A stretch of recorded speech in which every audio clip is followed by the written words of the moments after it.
안녕하십니까. 저는 부산대학교 병원 재활학과의 장명훈입니다. 제가 오늘 말씀드릴 내용은 그 외상 중환자실에서의 재활치료입니다. 오늘 말씀드릴 내용은 다음과 같습니다. 먼저 인트로덕션에 대해서 말씀드리겠습니다. 제가 내용을 이제 말씀드리기 앞서서 용어에 대한 정리가 한번 필요하겠습니다. 우리가 흔히 이제 early ICU 리헵이라고 표현을 많이 하는데, 이때 early라는 기준은 ICU 입실 기준으로 48시간에서 72시간 이내에 시작하는 재활 치료를 early ICU 리헵이라고 하고 있습니다. 그리고 이제 많은 논문들에서 ICU 리헵과 ICU 모빌리제이션에 대해서 많은 혼돈이 있는데, 이에 대해서 간단히 또 정리를 해드리면, 리해빌리테이션 같은 경우는 이제 환자가 특정한 장애가 발생했을 때 이에 대한 장애를 평가를 하고 환경과 적절한 상호작용을 하도록 최적의 기능을 제공하는 것이 재활이라고 할 수 있겠고, 이 재활 치료를 위해서 우리가 흔히 아시는 물리치료사나 작업치료사 그리고 언어치료사들이 각각 환자를 평가하고 치료를 하게 되는 것입니다. 반면에 모빌리제이션 같은 경우는 환자가 ICU에서 시행하는 모든 체위의 변경 그리고 체위를 유지하는 모든 일련의 과정을 의미하고, 이 모빌리제이션 같은 경우는 환자를 보는 ICU의 모든 의료진들이 시행을 하는 방법, 주의사항 등에 대해서 숙지를 하고 할 수 있어야 된다고 아시면 되겠습니다. ICU는 크게 메디컬 ICU, 서지컬 ICU, 그리고 뉴로 ICU, 뉴로 트라우마 ICU가 있는데, 뉴로 트라우마 ICU로 갈수록 환자들과 관련된 또는 환경들과 관련된 배리어가 점차 많아지고 주의해야 될 사항도 조금 더 많아지는 편입니다. 그래서 뉴로 트라우마 ICU로 갈수록 모빌리제이션을 시행하기에 조금 난이도가 증가한다고 이해를 하시면 되겠습니다. 그러면 이제 외상 환자들을 대상으로 조기에 중환자 재활을 시행했을 때 과연 그 효과가 얼마나 될지 궁금하실 수 있는데, 다른 ICU에 비해서 외상 ICU를 대상으로 한 연구들은 아직 조금 부족한 실정입니다. 제가 한 가지 연구를 설명을 드리면 2022년도에 발표된 논문이고 2014년도부터 2019년까지 약 6년간 10,000명 이상의 환자를 대상으로 코호트 리뷰를 한 연구입니다. 레베론 트라우마 센터를 대상으로 했고, 이때 이제 물리치료를 모빌라이제이션 시행했을 때 시간대별로 그 효과를 분석해 보았습니다. 24시간 이내에 시행한 것을 얼리, 그리고 24시간에서 72시간까지 시행한 것을 딜레이, 그리고 그 이후에 시행한 것을 레이트로 봤을 때 환자분들이 72시간 이내에 시행한 모빌라이제이션의 경우 입원 시 발생할 수 있는 DVT나 풀모리 엠볼리즘, 뉴모니아, ARDS, 그리고 프레셔 인저리 같은 컴플리케이션이 감소를 하였고, 그 병원과 ICU 재건 기간의 감소, 그리고 특히 퇴원할 당시에 특별한 다른 서비스가 없이 집으로 퇴원하는 비중이 높았다는 것이 보고가 되었고, 또 이는 환자분들이 TBI가 없든 있든지 간에 비슷한 효과를 보였다고 볼 수 있습니다. 이런 걸 봤을 때 외상 환자들에 있어서도 중환자 재활이 조기에 시작하는 것이 효과적이라고 이해를 하시면 되겠습니다. 트라우마 ICU 리헵도 다른 ICU의 리헵과 마찬가지로 프로그램은 거의 동일합니다. 크게 피지컬 세라피, PT 안에는 얼리 모빌라이제이션, 스트렝서닝 엑서사이즈, 에로빅 엑서사이즈, 그리고 호흡 재활이 있고요. 그리고 작업치료라고 하는 오큐페이셔널 세라피에는 디스파지 엑서사이즈, ADL 트레이닝, 그리고 인지 재활이 있겠습니다. 그리고 언어치료 같은 경우는 이제 환자분들이 의사소통 수단에 대한 저희가 인터벤션이 필요하겠고, 트라키오스톰이나 인투베이션 이후에 보컬 코드 팔시가 많기 때문에 이에 대한 매니지먼트도 언어치료에서 담당한다고 보시면 됩니다. 세이프티 크라이테리아 같은 경우는 이제 많은 분들이 잘 알고 계실 텐데요. 재활 치료를 중환자 시작을 할 때, 그리고 혹은 중단을 할 때 필요한 클리니컬 인디케이터로서 이에 대해서 이제 카디오바스큘라, 레스피레이토리, 뉴럴로지컬 인디케이터를 제공하는 방식입니다. 이 표는 2018년도에 발표된 페티스 가이드라인의 표니까 참고를 하시면 되겠고, 외상 환자 같은 경우는 조금 더 신경 쓸 부분들이 많습니다. 그래서 이 표는 저희 부산대학교 병원 외상센터에서 사용하는 표고, 특히 중간에 보시면 아지테이션이나 ICP 기준이나 스파이나 인저리 등 외상 환자에 조금 더 적용이 가능한 세이프티 크라이테리아를 만들어서 사용하고 있으니 역시 참고해 보시면 되겠습니다. 그러니까 참고해야 될 부분은, 이런 세이프티 크라이테리아 같은 경우는 ICU에 입원하는 환자들에 맞춰서 각 ICU별로 다학제 진료를, 다학제 협진과 논의를 통해서 각각 환자에 적합한 세이프티 크라이테리아를 설정을 하셔야 되겠습니다. 그리고 하나 더, 이런 크라이테리아는 절대적 수치가 아니기 때문에 환자들의 임상 증상이나 현재 상태, 그리고 목표로 하는 액티비에 따라서 어느 정도 조절이 가능하다고 생각을 하십시오. 다음으로 트라우마 ICU에서 평가 방법입니다. 첫 번째로 머슬 스트렝스 이발리에이션이고, 크게 이제 근력을 평가하는 방법은 흔히 많이 쓰는 것은 이제 매뉴얼 머슬 테스팅이고, 그 중에서 MRC 썸 스코어를 많이 사용을 합니다. 두 번째로는 이렇게 여러 사지의 근력을 평가하기 어렵다면 대표 근력인 핸드 그립 스트렝스를 이런 악력계를 사용해서 평가를 할 수가 있고요. 외상 환자 같은 경우는 근력 평가를 하기 어려운 경우가 많기 때문에 호흡 기능에 대한 평가가 중요하게 되는 경우가 많고, 이에 대해서는 바이사 캐퍼시티나 호기 능력인 피크 익스프레티브 플로어, 그리고 호흡 근육의 평가인 최대 흡기압, 최대 호기압 것을 평가를 해볼 수 있습니다. 그리고 외상 환자들에서는 페리페럴 nerve 인저리가 흔히 동반되기 때문에 필요에 따라서는 종환자실에서 이렇게 근조도 검사를 할 수가 있고요. 이번 기간에 발생하는 ICU 어카일드 위크니스에 대해서도 근조도 평가를 통해서 저희가 중증도를 평가를 해볼 수가 있겠습니다. 평가 방법 중에서 이제 기능적인 평가가 있는데, 이런 기능적인 평가를 하는 툴 중에는 FSS ICU, 그다음에 PP, 그다음에 MPA, CPAX 등이 있는데, 흔히 국내에서는 FS ICU, Functional Status Score for ICU를 많이 사용하고 있습니다. 근데 이 FS ICU 같은 경우는 환자의 움직임에 관련된 평가 방법이기 때문에 골절을 동반한 외상 환자에서는 적용하기 어려운 경우가 상당히 많이 있습니다. 아직까지는 외상 환자를 대상으로 한 표준화된 평가 도구가 없지만은 아래 CPAX 같은 경우는 이런 그 모빌라이제이션과 관련된 평가 도구 말고 아래 보듯이 레스피레이션 펑션이나 그 다음에 기침 그리고 악력 같이 외상 환자들도 비교적 쉽게 평가할 수 있는 툴들이 제공되기 때문에 이를 보완해서 사용을 해볼 수가 있겠습니다. 총 10개의 항목으로 구성되어 있고 각 항목당 5점으로 총점 50점인 평가 툴이 되겠습니다. 다음으로서는 이제 환자의 외상 기전에 따른 주의사항에 대해서 또 한번 정리를 해보겠습니다. 첫 번째로 이제 외상 환자 중에서 가장 많이 차지하는 머스큘로스켈레탈 인저리가 되겠습니다. 이런 근골격계 손상이 있은 뒤 수술이 필요한 경우에는 수술 이후에 서전들은 반드시 재활팀에게 환자의 관절 가동 범위의 가능성 여부 그리고 해당 관절의 체중 부하 여부를 반드시 재활팀에게 제공을 해줘야 되겠습니다. 간단히 좀 보시면 그 골절 상태가 스테이블하고 간부 골절의 경우에는 일반적으로 풀 ROM이 가능하고 웨이트 베어링도 초기에 시작을 할 수 있는 편입니다. 관절면을 침범하였다 하더라도 골절이 단순하다면 ROM이 가능하고 처음에는 웨이트 베어링을 제한을 했다가 팔로우하면서 웨이트 베어링 시기를 정하게 되겠습니다. 만약 골절이 불완전성 골절이다고 하면 초기에 모빌라이제이션을 제한을 해야 되고 웨이트 베어링도 제한을 해서 경과를 봐야 되겠습니다. 그 머스큘로스켈레탈 인저리에서는 만약에 재활치료 시작한다면 가장 안전하게 시작할 수 있는 방법은 환자의 근력 운동은 아이소메트릭하게 시작을 하고 관절 범위에 대해서는 ROM 엑서사이즈를 시행을 하는 것이 가장 안전하고 초기에 시작할 수 있는 방법이 되겠습니다. 두 번째로는 스파인 인저리입니다. 스파이널 프리코션이라 하는 것은 흔히 우리 스파이널 모션 리스트릭션이라고 하고 척추 손상 이후에 척추의 안정성을 유지하고 2차 손상을 예방하기 위해 움직임을 제한하는 지침이 되겠습니다. 여기에 대해서는 풀 스파이널 프리코션과 파셜 스파이널 프리코션이 있는데, 풀 스파이널 프리코션 같은 경우는 일반적으로 병원 전 단계 지침이라고 보시면 되겠습니다. 이렇게 환자가 척추 손상이 의심될 때는 플랫 포지션에서 하드 서비컬 칼라를 착용을 하고 병원까지 이제 이송을 하게 되겠습니다. 이때는 환자의 포지션 체인지가 변경이 필요하다면은 로그롤만 적용이 허용이 되겠습니다. 그래서 이렇게 이제 하드 넥 컬러를 착용하고 ICU까지 올라온 경우도 간혹 보신 적이 있을 겁니다. 그 다음으로 환자가 어느 정도 영상학적 평가가 되고 신경학적 평가가 좀 됐을 때를 이제 파셜 스파이널 프리코션이라고 하고, 서비컬 스파인 손상이 있는 환자에서는 일반적으로 오른쪽에 보시다시피 에스펜이나 마이애미 제어 같은 세미 리지드 컬러를 착용하도록 권고를 하고, 소라식이나 룸바 스파인의 골절이 있는 환자 같은 경우는 우측에 소라식 룸바 세이크라 올소시스 TLSO를 착용을 하는 것을 권고합니다. 특히 환자분들이 업라이트 포지션이나 아웃 오브 베드 액티비티를 할 때는 반드시 보조기를 착용을 하고 움직임을 가져야 되겠습니다. 만약 이런 환자들에서 영상학적 평가를 시행을 했는데 프랙처와 디스로케이션이 뚜렷하지 없다. 근데 이제 ICU 환자분들은 특히 트라우마에서는 의식이 저하된 상태로 ICU에 있는 경우가 좀 많습니다. 그래서 신경학적 평가를 제대로 하지 못했다면 영상학적 평가에서 비교적 골절이 확인되지 않았다 하더라도 이때는 이제 세미 리지드 서비컬 컬러를 착용을 하는 것이 허용이 되고 어느 정도 이제 패시브한 움직임은 허용이 되겠습니다. 영상학적 평가를 하고 그다음에 뉴럴로지 이거까지 했는데 이것까지 정상이라면은 보조기와 움직임의 제한이 모두 큰 제한 없이 시행을 할 수 있겠습니다. 세 번째로는 크레니오페이셜 뉴로서지컬 인저리 환자입니다. 안구 손상이 있는 환자분들은 이제 안압이 증가하는 활동은 조금 주의를 해서 시행을 해야 됩니다.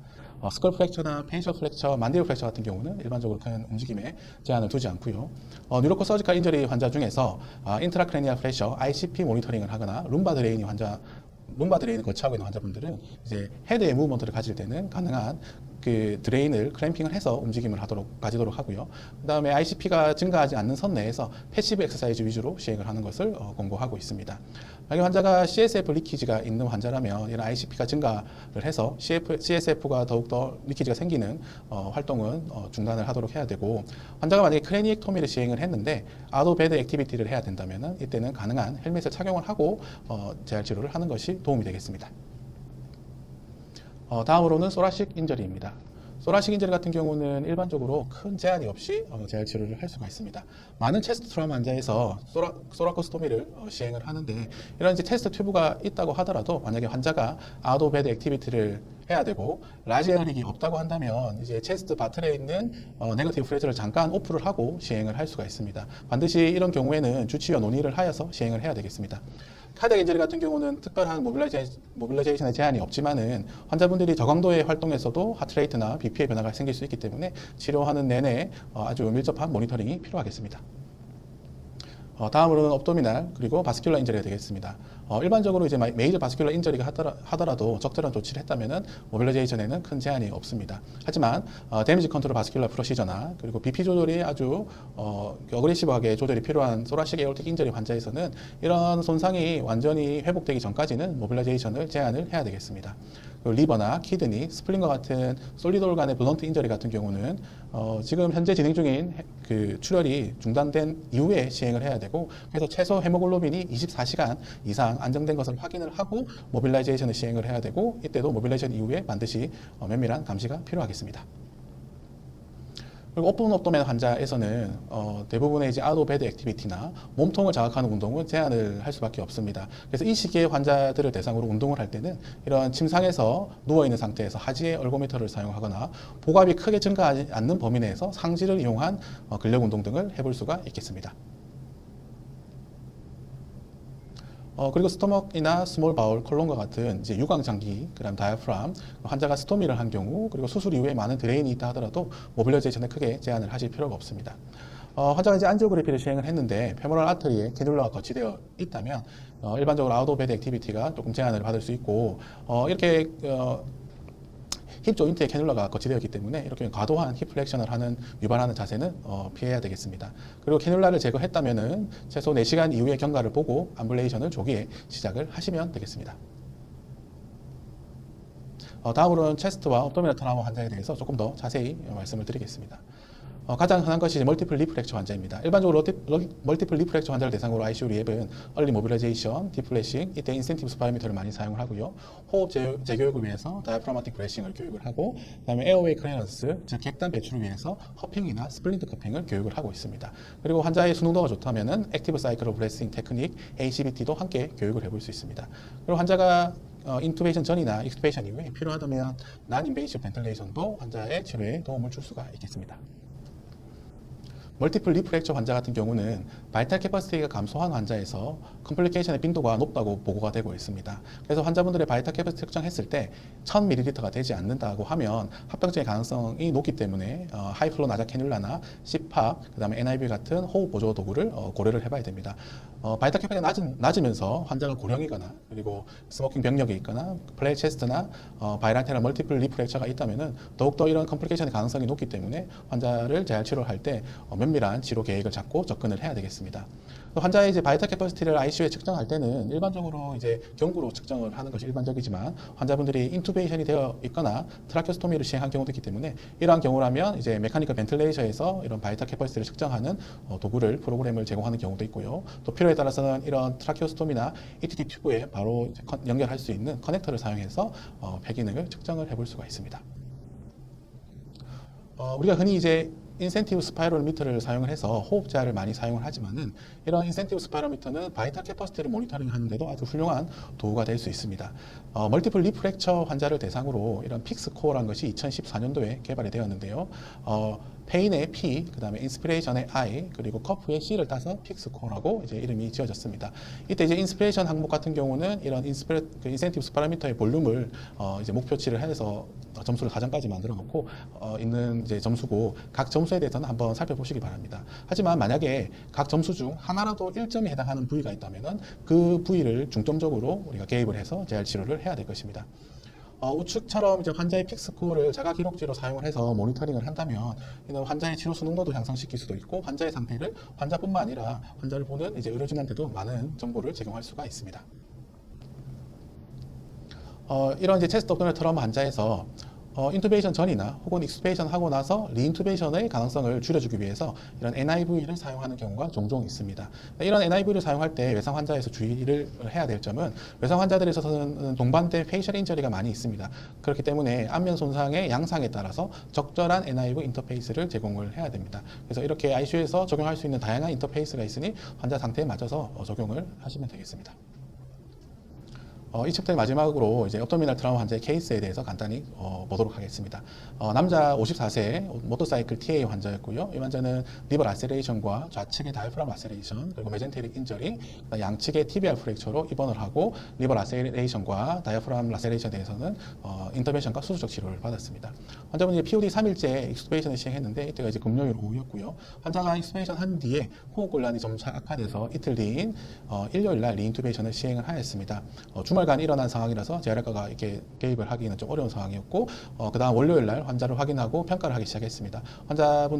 환자분의 PFT를 평가를 하고 ICU 리앱을 시행을 했는데 처음에 이제 그 초음파를 봤을 때 라이트 쪽에 다이프람이 이제 디스펑션이 있는 것을 확인을 했고요. 이때 시행한 바이탈 캐퍼시티가 1리터가 되지 않았었고 흑기압은 28, 고기압은 33 정도로 매우 감소된 상태였습니다. 그래서 우측처럼 이제 디프레싱 엑서사이즈나 인스피레토리 머슬 트레이닝이나 이와 함께 모빌라이제이션 함께 시행했고요. 재활 치료를 하면서 이런 PFT를 팔로우 했었습니다.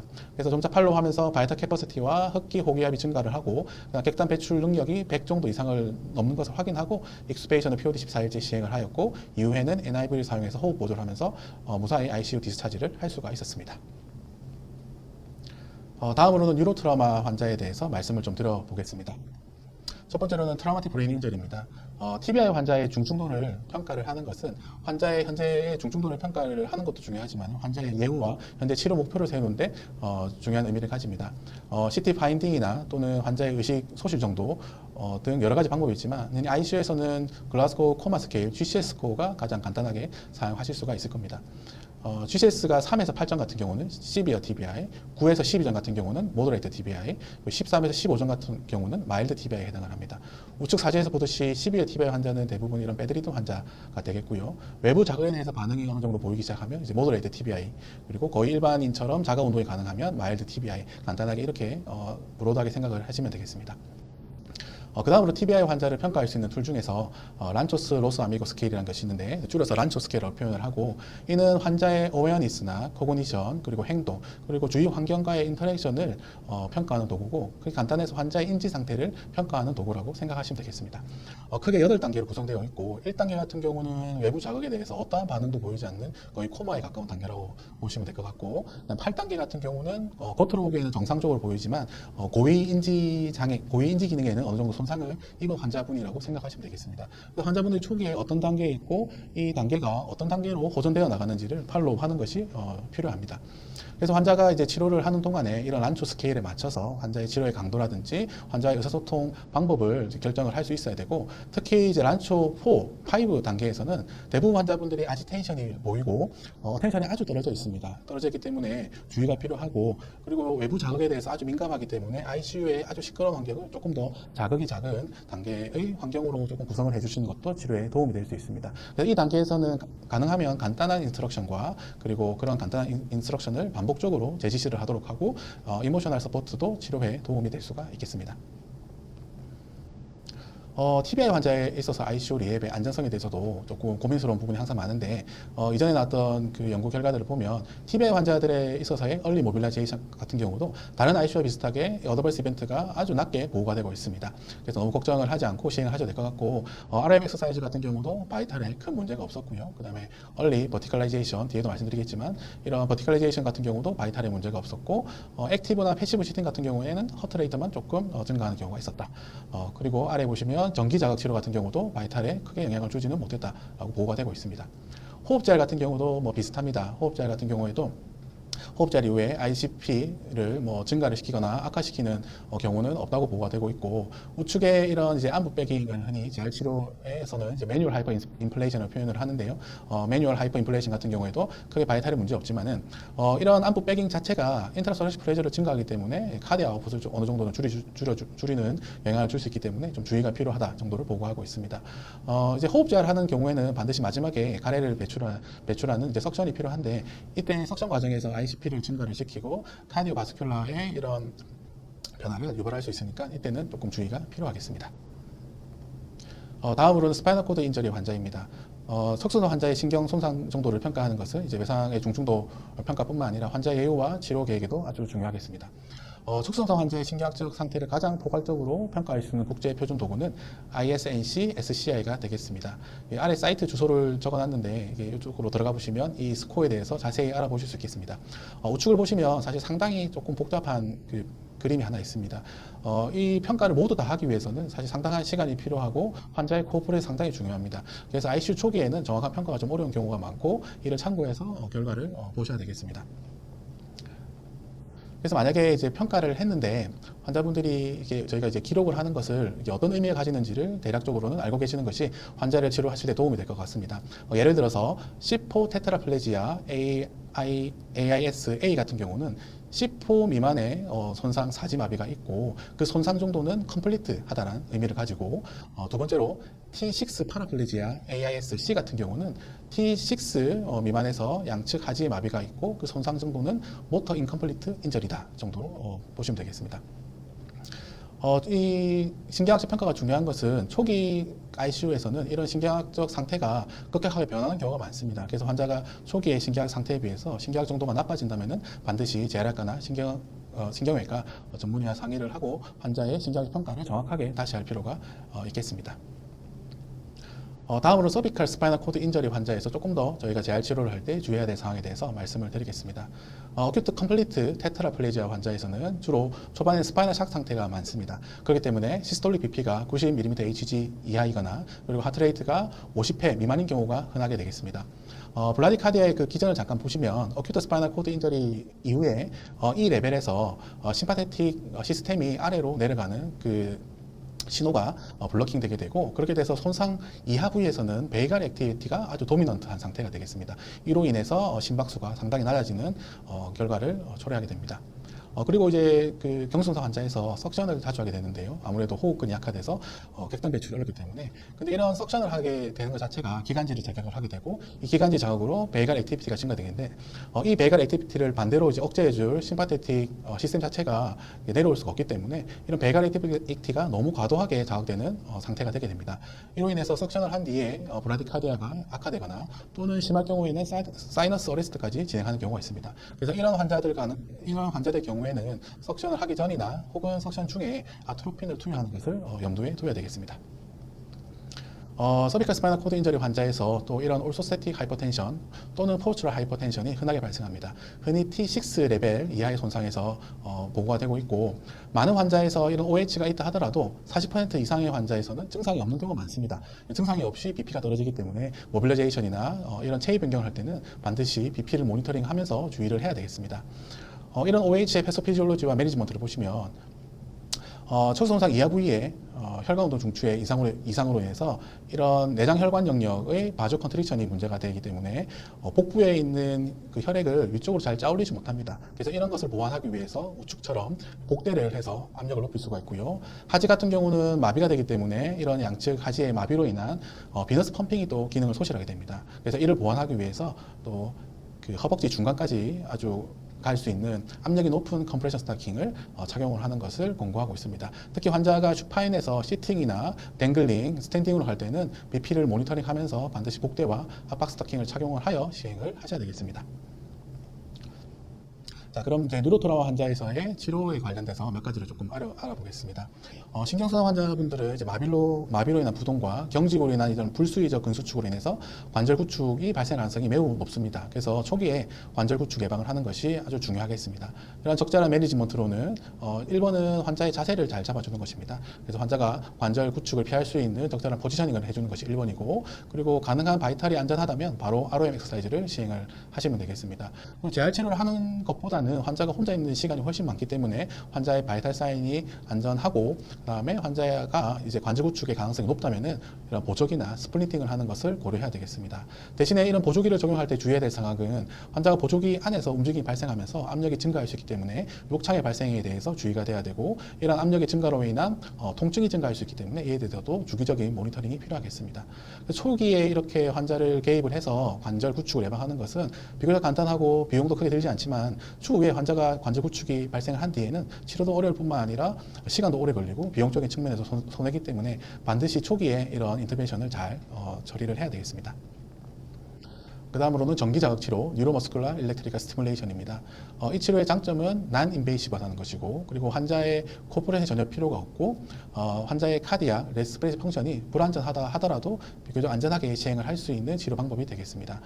이런 치료를 통해서 환자의 아트로피를 예방을 하고, 그 다음에 스켈레탈 머슬의 위크니스를 향상시킬 수가 있고, 특히 뉴로트라우마 환자에서는 사지마비로 인한 그 경관절의 서브럭세이션이 흔하게 발생합니다. 이에 대한 예방도 가능을 하게 해주는 치료 방법이 되겠습니다. 다음으로는 흔히 틸트 테이블 스탠딩이라고 말하는 버티컬라이제이션입니다.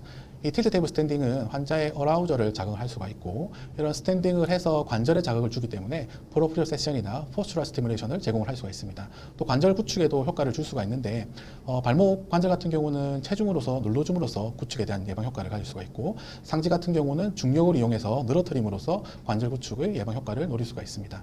치료 방법은 처음에 슈파인 포지션에서 최대 60도까지 점차적으로 BP를 모니터해 가면서 올려야 되고, 최대 20분에서 30분 이하의 치료 시간을 가질 수가 있겠습니다. 이때는 올소스태틱 하이퍼텐션의 가능성이 있기 때문에 BP의 모니터링이 반드시 필요하겠습니다. TBI 환자나 혹은 서비칼 스파이널 인저리 환자에서 이런 경추부의 불안정성이 증가하는 환자가 있기 때문에 그럴 경우에는 넥컬러를 착용하는 것을 권고합니다. 이런 환자분들이 이제 아웃 오브 베드 액티비티를 할 때는 휠체어를 사용해 볼 수 있는데, 이런 뉴로트라우마 ICU에서는 반드시 리클라이닝 휠체어를 사용하는 것이 좋습니다. 환자분들이 올소스태틱 하이퍼텐션이 발생할 수가 있고 시팅 포지션을 잘 유지하기 어려운 경우가 많기 때문에 이런 휠체어가 필요하고, 특히 BP가 저하되는 이런 응급 상황에서는 즉각적으로 슈파인 포지션으로 변경을 할 수 있기 때문에 리클라이닝 휠체어가 많은 도움을 줄 수가 있겠습니다. 이제 거의 마지막 이제 PPT가 되겠는데요. 얼고미터 같은 경우는 많은 ICU에서 사용을 하고 있습니다. 하는데 트라우마 ICU에서는 반드시 얼고미터 중에서도 상지의 얼고미터를 할 수 있는 기종을 사용하시는 것을 추천드립니다. 왜냐하면 외상 환자에서는 이제 하지나 그리고 골반이나 스파이널 프랙처가 있는 경우가 많기 때문에 이런 경우에 하지 얼고미터만 있다면은 적절하게 에어로빅 엑서사이즈를 시행하지 못하는 경우가 많습니다. 그렇기 때문에 외상 ICU에서는 상지의 얼고미터를 구비를 하는 것을 권고드리고, 운동 강도는 다른 ICU와 마찬가지로 운동 자각도인 보그 스케일을 일반적으로 사용을 해서 운동 강도를 평가하여 시행을 할 수가 있겠습니다. 그래서 이제 총 요약을 해드리면, 외상 환자 같은 경우는 아주 그 손상이 복합적이고 다양하기 때문에 아주 일반적인 프로토콜을 적용하기 좀 어려운 경우가 많습니다. 그렇기 때문에 환자에 대해서 아주 커스터마이즈된 리해 프로토콜을 만들어서 접근을 하는 것이 필요합니다. 그리고 다른 ICU와 비교해서는 조금 더 다학제적 평가와 인터벤션이 조금 더 중요할 수가 있습니다. 그리고 반드시 재활 치료에 앞서서 그 재활팀이 숙지해야 될 것은 환자의 외상의 기전에 대해서 어느 정도 이해가 필요하고, 정확한 진단 그리고 치료 과정에 대한 숙지가 필요하게 되겠습니다. 그리고 외상 환자분들은 가장 초기에 평가를 할 때 미처 초기에 평가되지 못한 손상들이 발견되는 경우도 있습니다. 이를 미스드 인저리라고 하는데, 이를 이제 잘 초기에 발견하지 못하고 재활 치료를 했을 때 오히려 그 손상이 더 악화되는 결과를 초래할 수 있기 때문에 이 미스드 인저리에 대해서도 반드시 염두에 두고 재활 치료를 하셔야 되겠습니다. 여기까지가 제가 준비한 트라우마 ICU의 리앱이고, 여러분들의 재활 치료에 많은 도움이 되셨으면 좋겠습니다. 감사합니다.